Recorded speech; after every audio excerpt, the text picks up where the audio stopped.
அன்பார்ந்த தோழர்களே, என் உயிரின் உயிரான விடுதலை சிறுத்தைகளே, அனைவருக்கும் அன்பு கலந்த வணக்கம்.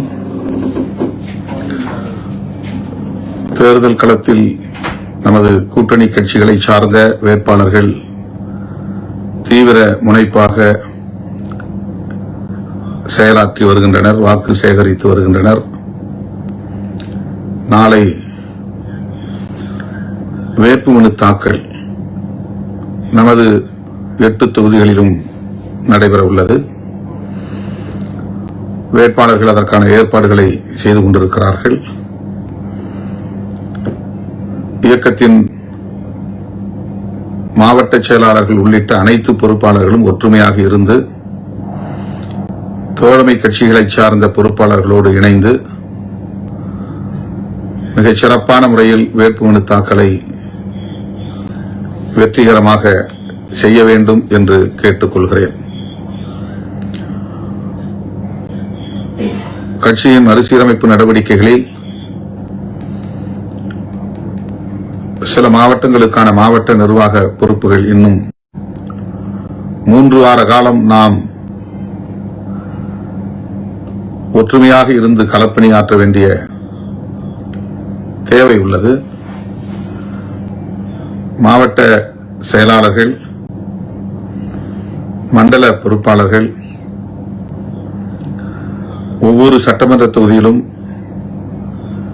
குறைந்தது 20 வாக்குச்சாவடிகள், பூத்துகள் என்கிற அடிப்படையிலே பிரித்து ஒவ்வொரு 20 பூத்துகளுக்கும் ஒரு கமிட்டியை கட்சியின் முன்னணி பொறுப்பாளர்களின் தலைமையில் உருவாக்க வேண்டும். அல்லது 15 பூத்துகளுக்கு ஒரு கமிட்டி, அதிலே மாவட்ட பொறுப்பாளர்கள், மாநில பொறுப்பாளர்கள் யாராவது ஒருவரை அந்த கமிட்டிக்கான தலைமை பொறுப்பாளராக நியமிக்க வேண்டும். அவருக்கு கீழே 5 அல்லது 10 பேர் கொண்ட ஒரு கமிட்டியை நியமனம் செய்ய வேண்டும். அவர்கள் அந்த 15 அல்லது 20 பூத்துகள் என்று பிரிக்கிற போது அந்த வாக்குச்சாவடிகளில் நின்று பணியாற்ற வேண்டும். தோழமை கட்சிகளோடு இணைந்து பரப்புரைகளை மேற்கொள்ள வேண்டும், வாக்கு சேகரிப்பு பணிகளை மேற்கொள்ள வேண்டும். வாக்கு பதிவு அன்றைக்கு மிகவும் கவனமாக இருந்து ஒவ்வொரு வாக்காளரையும் வாக்குச்சாவடிக்கு கொண்டு வந்து சேர்க்க வேண்டும்.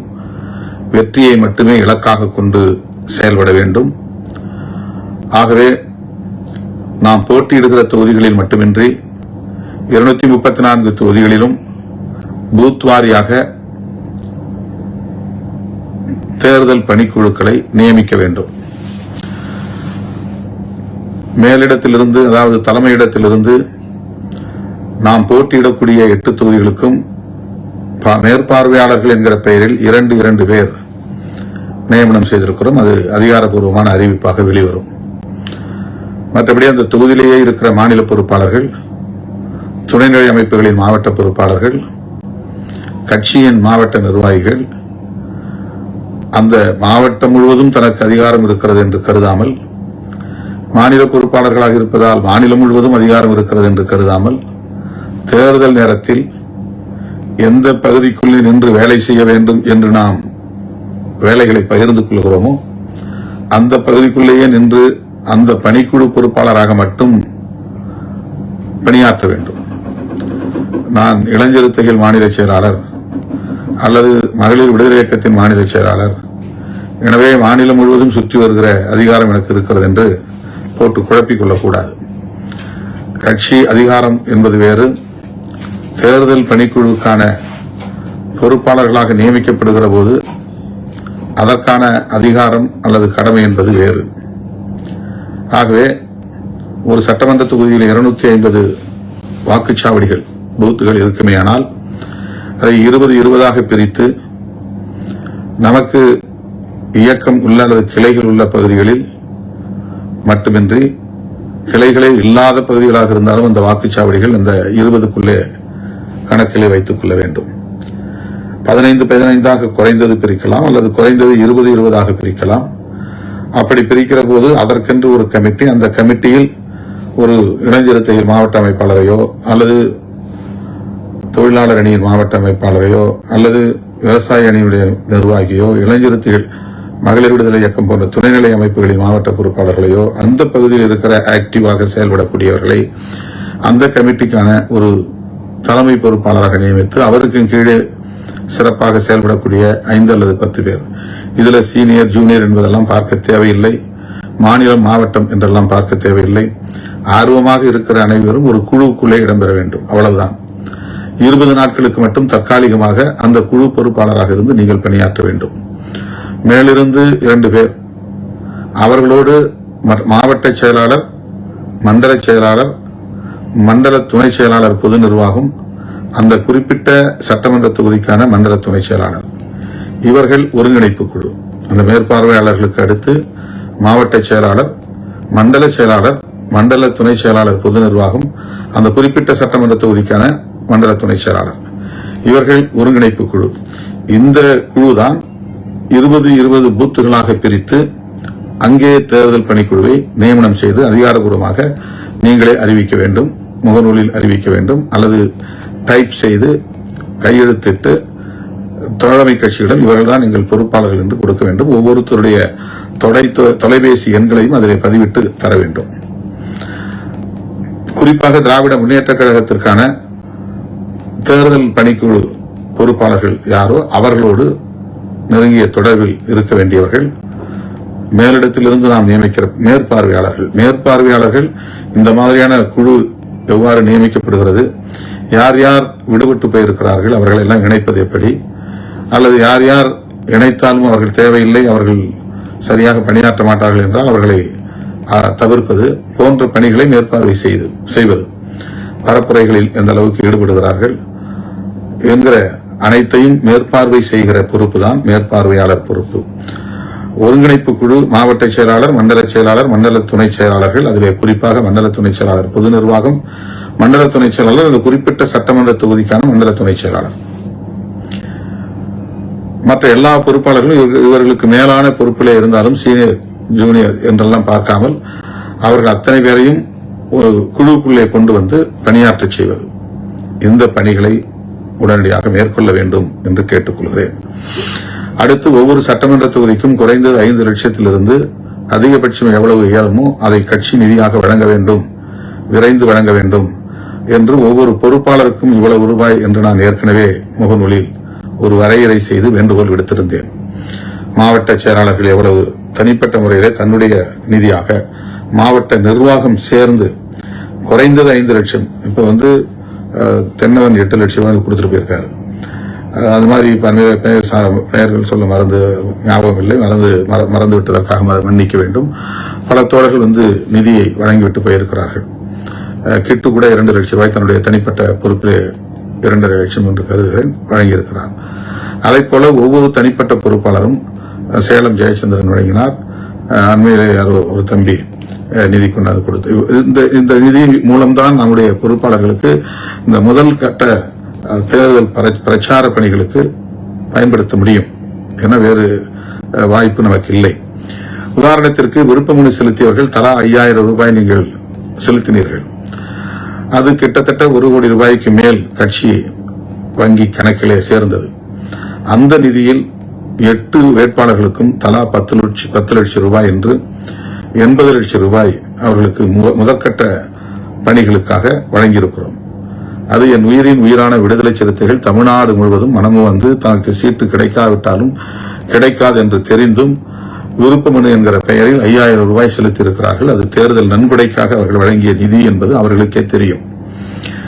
அவர்கள் யாரும் எனக்கு எந்த நெருக்கடியும் தராமல் கட்சிக்கு இது பயன்படும் என்று மனமுவந்து வழங்கிய அந்த நிதிதான் 1 கோடிக்கு மேல் வந்தது. அந்த நிதியை தான் முதல் கட்டமாக காசோலை மூலமாக நம்முடைய வேட்பாளர்களுக்கு நான் தலா 10 லட்சம் ரூபாய் வழங்கியிருக்கிறேன். கொடுக்கும் போதே சொன்னேன், நம்முடைய இயக்கத் தோழர்கள் மனமுவந்து அவர்களின் சொந்த தொகை, கட்சிக்காக வழங்கிய தொகை உங்களுக்கு நான் வழங்குகிறேன். அந்த உணர்வோடு நீங்கள் இயக்கத் தோழர்கள் நமக்கு வழங்கிய பெரும் தொகை நன்கொடை என்கிற அந்த உணர்வோடு நீங்கள் இதை பயன்படுத்த வேண்டும் என்று சொல்லி அனுப்பியிருக்கிறேன். அதேபோல பாண்டிச்சேரியிலே மொத்தம் நாம் 4 தொகுதிகளில் போட்டியிடுகிறோம். நான் 3 தொகுதி என்று முதலிலே அறிவித்தேன். ஆனால் ஏனம் என்கிற இன்னொரு பகுதி ஆந்திராவில் இருக்கிறது என்று கருதுகிறேன். அந்த தொகுதியிலும் நம்முடைய கட்சியின் சார்பில் ஒரு வேட்பாளர் போட்டியிடுகிறார். 4 பேருக்கும் தலா 5 லட்சம் ரூபாய் நம்முடைய இந்த நிதியிலிருந்துதான் காசோலை மூலமாக வழங்கியிருக்கிறோம். நாமினேஷன், அதாவது வேட்புமனு தாக்கலுக்கே 10 லட்சம் ரூபாய்க்கு மேல் செலவாகும் ஒவ்வொருவருக்கும்.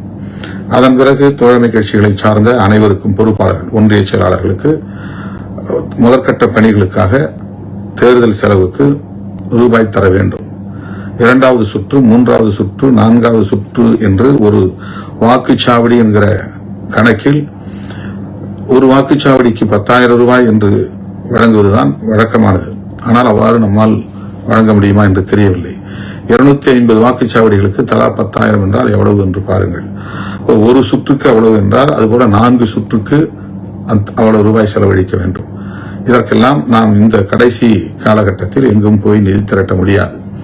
அப்படியே நாம் நிதி திரட்டினாலும் நமக்கு யாரும் அந்த அளவுக்கு கொடுத்து இதுவரையில் ஊக்கப்படுத்தியதில்லை. இந்த சூழலிலும் அப்படி தரப்போவதில்லை. எனவே மாவட்ட செயலாளர்கள் இந்த வேண்டுகோளை மனப்பூர்வமாக ஏற்று நிதியாக வழங்க வேண்டும். அதை கையிலே தூக்கிக் கொண்டு நான் இருக்கிற இடத்திற்கு வர வேண்டாம். அதற்கென்று தேர்தல் ஆணையம் ஆங்காங்கே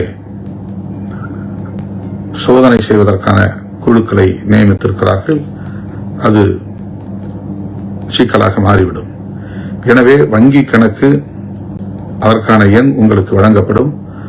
அதை அங்கிருந்தே நீங்கள் இருக்கிற இடத்திலிருந்தே வங்கி கணக்கில் செலுத்திவிட்டால் நாம் அவர்களுக்கு அங்கே வேட்பாளர்கள் போட்டியிடக்கூடிய தொகுதியில் ஒரு வங்கி கணக்கை திறக்க வேண்டும். அதிலே அவர்கள் 40 லட்சம் ரூபாய் வரையிலும் வங்கி கணக்கிலே வைத்து அதிலிருந்து பணம் எடுத்து செலவு செய்து அந்த செலவு வரவு கணக்கை அவர்கள் தேர்தல் ஆணையத்திற்கு கடைசி நேரத்தில் வழங்க வேண்டும். இதெல்லாம் விதிமுறைகள். கையில் எவ்வளவு நாள் காசு வச்சுட்டு செலவு பண்ணிடலாம் அப்படின்னு செலவு பண்ண முடியாது. ஒரு வேட்பாளர் 40 லட்சம் ரூபாய் வரையிலும் செலவு செய்யலாம் என்று தேர்தல் ஆணையம் சொல்லுகிறது.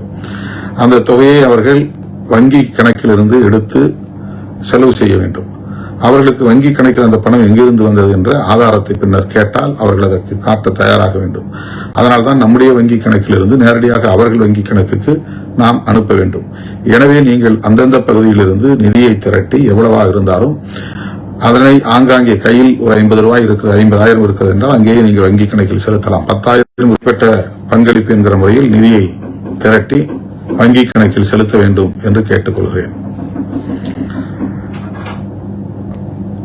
மூன்றாவதாக, ஒன்றிய நகர பேரூர் பொறுப்புகளை உடனடியாக அறிவிக்க வேண்டும் என்று பல பகுதிகளில் இருந்து தோழர்கள் சொல்லிக் கொண்டிருக்கிறார்கள். தோழர்களே, அதை இப்போது நடைமுறைப்படுத்த முடியாது. தயவு கூர்ந்து அதை மறந்துவிட வேண்டும். பொறுப்பாளர் பட்டியலை இப்போதைக்கு நான் கவனம் செலுத்த முடியாது. அதை அறிவிப்பதற்கு கவனம் செலுத்த முடியாது. ஏற்கனவே சட்டமன்ற உறுப்பினர்களாக இருந்த எல்லாம் சொல்லிக் கொண்டிருக்கிறார்கள்.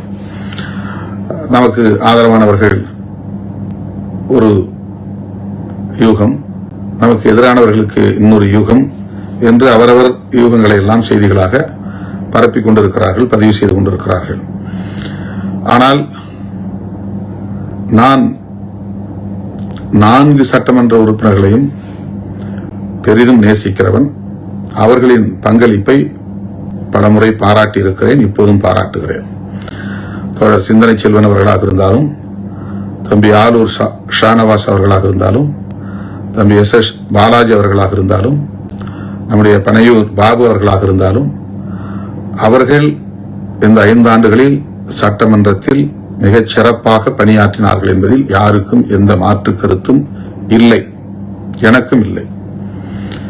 நான் இவர்களை அனுப்பியதில் சிந்தனை செல்வன் பேசினால் மொத்த அவையும் கவனிக்கும், அமைதியாக இருக்கும். அவ்வளவு ஆழ்ந்த பொருளோடு அழகிய திட்டு பேச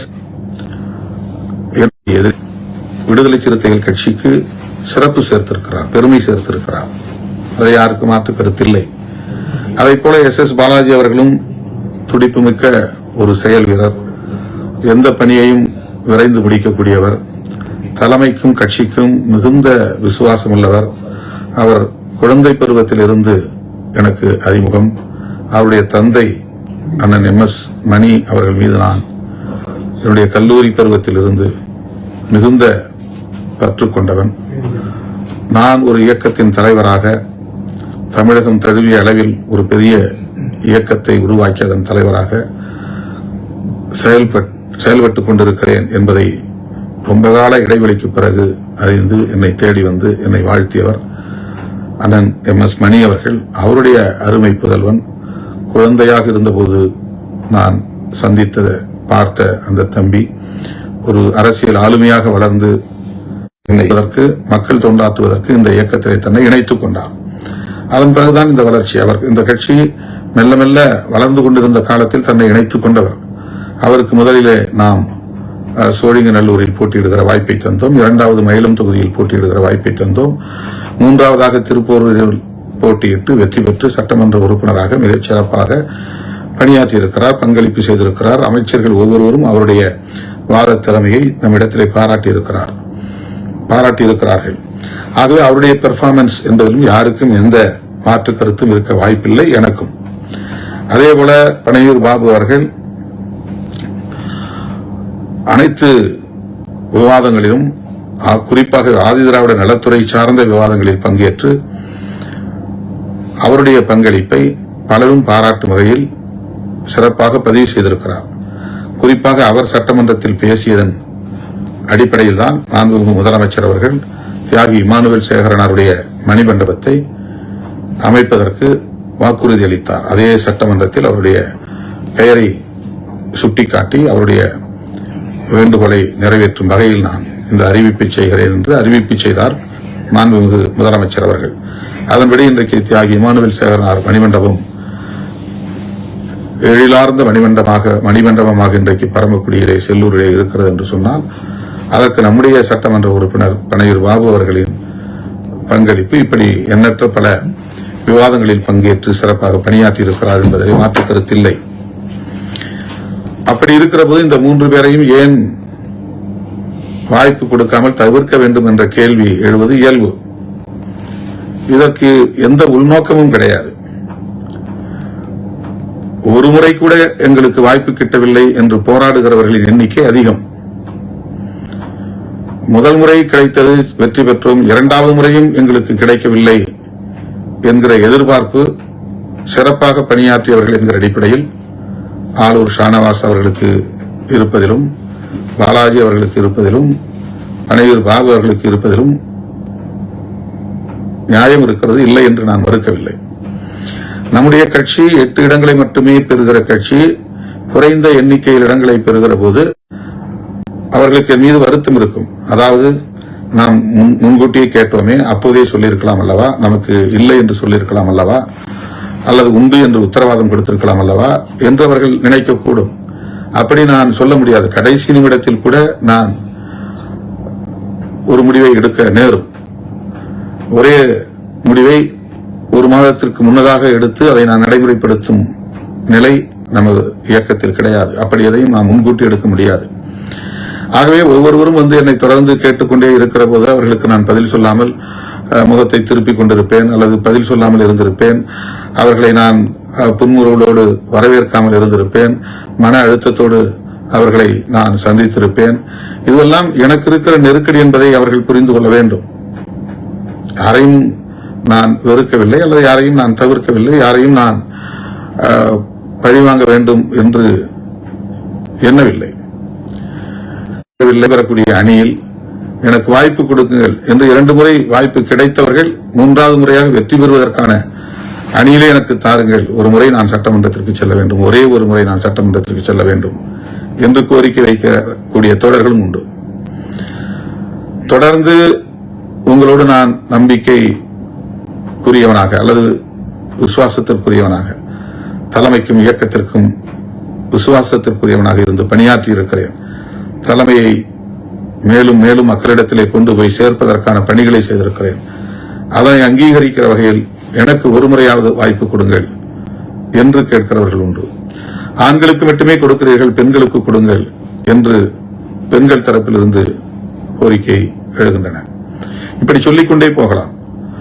மாநில பொறுப்பாளர்களுக்கு மட்டுமே வழங்குவீர்கள், அடுத்த நிலை பொறுப்பாளர்களுக்கு வழங்க மாட்டீர்களா என்ற கேள்வியை எழுப்பவர்களும் உண்டு. வேறு பகுதிகளில் இருந்து கொண்டு வந்து எங்கள் சொந்த தொகுதியை போடுகிறீர்கள், உள்ளூரில் சொந்த தொகுதியை சார்ந்தவர்களுக்கு வாய்ப்பை வழங்க மாட்டீர்களா என்று கேள்வி எழுப்புபவர்களும் உண்டு. நம்மிடத்திலே ஒரு 20 தொகுதிகள் இருக்கின்றன என்று சொன்னால், முன்னணி தோழர்கள் ஒரு 10 பேருக்கு கொடுத்து முடித்துவிட்டு ஒரு 10 தொகுதி என் கையிலே இருந்தால் நான் சுதந்திரமாக முடிவெடுக்க முடியும். இப்போது நான் அறிவித்திருக்கிற இந்த வேட்பாளர்களில் 3 பேரை ஏற்கனவே சட்டமன்ற உறுப்பினர்களாக இருந்தவர்களை வாய்ப்பு தராமல் தவிர்த்துவிட்டு அந்த இடத்தில் புதிய 3 பேருக்கு வழங்கியிருக்கிறோம். புதிய 3 பேர் அல்லது புதிய 2 பேர், 2 பொது தொகுதி, பண்ருட்டி தொகுதி, அதில் அப்துல் ரஹ்மான், திருப்போரூரில் பன்னீர்தாஸ். இவர்கள் யாரும் திடீரென்று கட்சிக்கு வந்தவர்கள் எது என்னுடைய முடிவை தவறாக கருத மாட்டார்கள் என்று நான் நம்புகிறேன். அப்படித்தான் நம்பி நான் இந்த முடிவை எடுத்தேன். ஆளூர் ஷானவாஸை போல அப்துல் ரஹ்மானால் பேச முடியுமா என்று கேள்வி எழுப்பலாம். ஆளூர் ஷானவாஸை போல வாதத்திறமை உள்ளவரா என்று கேள்வி எழுப்பலாம். ஆளூர் ஷானவாஸ் சட்டமன்றத்தில் பேசினாலும் சரி, சட்டமன்றத்தில் இல்லாமல் வெளியிலே பேசினாலும் சரி, அது நம்முடைய கட்சிக்கு வலு சேர்க்கும் என்பதிலே யாருக்கு மாற்று கருத்து இல்லை. ஆனாலும் 20-30 ஆண்டுகளாக உங்களோடு தொடர்ந்து பயணிக்கிறேன் நான், இந்த முறையாவது எனக்கு வாய்ப்பு கொடுங்கள் என்று கேட்டார். ஏற்கனவே அவருக்கு ஒரு முறை வேலூரிலே கொடுத்த மக்கள் நல கூட்டணியில் மிக குறைவான வாக்குகளை பெற்ற ஒருவராக அவர் இருந்தார். அவரால் திறம்பட மக்களை சந்தித்து வாக்கு சேகரிக்க முடியவில்லை என்கிற விமர்சனங்கள் இருந்தாலும் கூட அவருக்கு தர வேண்டிய ஒரு சூழல் கடைசி நிமிடத்திலே உருவானது. நாகப்பட்டினமாக இருந்திருந்தால் ஷானவாஸாகத்தான் இருந்திருப்பார். நான் மாற்று சிந்தனைக்கு போயிருக்க வாய்ப்பில்லை. நாகப்பட்டினம் திரு ஜவாஹருல்லாவுக்கு வழங்கிவிட்டார்கள். ஏன் என்று விசாரித்த போது ஷானவாஸ் அவர்களே அந்த தொகுதியில் மீண்டும் போட்டியிட விரும்பவில்லை என்ற தகவலை சொன்னார்கள். பிறகு ராயபுரத்தை தான் ஷானவாஸ் விரும்புகிறார் என்ற தகவல் கிடைத்தது. நான் உடனே ராயபுரம் டிக் செய்துவிட்டேன், அது ஷானவாஸுக்காக. திருப்போரூர் பாலாஜி மீண்டும் போட்டியிடுகிறார், அதை அப்படியே நான் எழுதி வைத்திருக்கிறேன், டிக் அடித்து விட்டேன். இடையில் திடுமென ஷானவாஸ் ராயபுரம் வேண்டாம் என்கிறார். ராயபுரம் வேண்டாம் என்ற பிறகு பல்லாவரம் கேட்டால் அது தேமுதிகவுக்கு போய்விட்டது. ஒருவேளை பல்லாவரம் கிடைத்திருந்தால் அது ஷானவாஸுக்கு போயிருக்கும். ஆனால் முதல்வரே தலையிட்டு நமக்கு ஒரு பொது தொகுதி, இன்னொரு தனி தொகுதி முடிவு செய்வதிலே ஏற்பட்ட காலதாமதம் விரைந்து முடிக்க வேண்டும். நாளைக்கு திமுக வேட்பாளர் பட்டியலை அறிவிக்க வேண்டும். எனவே இன்றைக்கு எல்லோரையும் முடித்து அனுப்புங்கள், யார் என்ன கேட்கிறார்களோ கொடுத்து அனுப்புங்கள் என்று முதல்வர் சொன்னதன் அடிப்படையில் அவசர கதியில் தான் நமக்கு தரவே முடியாது என்று சொன்ன கள்ளக்குறிச்சியை தந்தார்கள். அரூர் வேண்டும் என்று வலியுறுத்தி கேட்ட நிலையில் நமக்கு அரக்கோணத்தை தந்தார்கள். பல்லாவரம் வேண்டும் என்று கேட்ட நிலையில் பண்ருட்டியை தந்தார்கள். இப்படி கடைசி நிமிடத்தில் முடிவானது. பண்ருட்டி என்று வந்த பிறகு அளிக்கிறார்கள் என்பதை யாரும் மறுக்க முடியாது. அல்லது எதிர்த்தரப்பை சார்ந்தவர்கள் அந்த சாதி உணர்வை தூண்டுவதற்கும் வாய்ப்பு இருக்கிறது. எனவே ஒரு வன்னியர் சமூகத்தை சார்ந்த வேட்பாளரைத்தான் அங்கே நியமிக்க வேண்டும், போட்டியிட அனுமதிக்க வேண்டும் என்ற ஒரு கருத்தும் சொல்லப்பட்டது. இந்த நிலையில்தான் கடைசியாக ஒரு இஸ்லாமியரை போட்டே ஆக வேண்டும். எங்களுக்கு ஒரு தொகுதி திருப்போரூர், அங்கே இஸ்லாமியரை போட முடியாது, நாங்கள் 2 தொகுதியில் ஒரு தொகுதி இஸ்லாமியருக்கு வழங்குவதை ஒரு கடமையாக வைத்திருக்கிறோம் என்று சொல்லி ஒரு இஸ்லாமியரை நாங்கள் போடுவதென்றால் ஷானவாஸைத்தான் போட வேண்டும் என்ற முடிவில் இருந்தபோது அப்துல் ரஹ்மான் குறுக்கிட்டார். அவர் தன்னுடைய வாய்ப்பை மறுபடியும் வலியுறுத்தினார். ஷானவாஸிடம் சொல்லிக் கொள்ளலாம், இந்த முறை நாம் அப்துல் ரஹ்மானுக்கு தரலாம் என்று நான் என்னுடைய சுயமான சிந்தனையிலிருந்து எடுத்த முடிவு. அது மேலோட்டமாக பார்த்தால் பிழையாக இருக்கும் என்று நீங்கள் கருதலாம், அது பிழையாக கூட இருக்கட்டும். ஆனால் ஷானவாஸ் கூடாது, அவரை தவிர்க்க வேண்டும் என்ற எண்ணத்தில் எடுக்கப்பட்டதல்ல. அப்துல் ரஹ்மானுக்கு ஒரு வாய்ப்பு தருவோம் என்கிற அடிப்படையில் வழங்கப்பட்டது, அவ்வளவுதான். இதில் வேறு எந்த உள்நோக்கமும் கிடையாது. தம்பி பாலாஜியை பொறுத்தவரையில் அவர் எப்போதும் என்னோடு இருக்கக்கூடியவர். இந்த 4 சட்டமன்ற உறுப்பினர்களில் பாலாஜி அடிக்கடி என்னோடு இருந்து என்னுடைய கஷ்ட நஷ்டங்களை புரிந்து எனக்கு ஒத்துழைப்பு நல்கியவர்.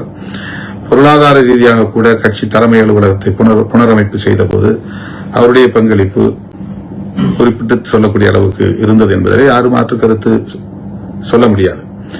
ஆகவே அவரை என்னால் சமாதானப்படுத்த முடியும், அல்லது நான் சொன்னால் அவர் கேட்டுக்கொள்வார், அல்லது என் தலைமையின் மீது அவருக்கு ஒரு நம்பிக்கை இருக்கிறது, அதனால் நான் எடுக்கிற முடிவில் அவருக்கு ஒரு நியாயம் தெரியும் என்று நம்பி நான் அந்த முடிவை எடுத்தேன். இன்னொருவருக்கு வாய்ப்பு. தோழர்களே, வேட்பாளர் தேர்வில் எந்த உள்நோக்கமும் இல்லை. ஷாநவாஸ், SS பாலாஜி, பனையூர் பாபு ஆகிய மூவரும் தங்களுடைய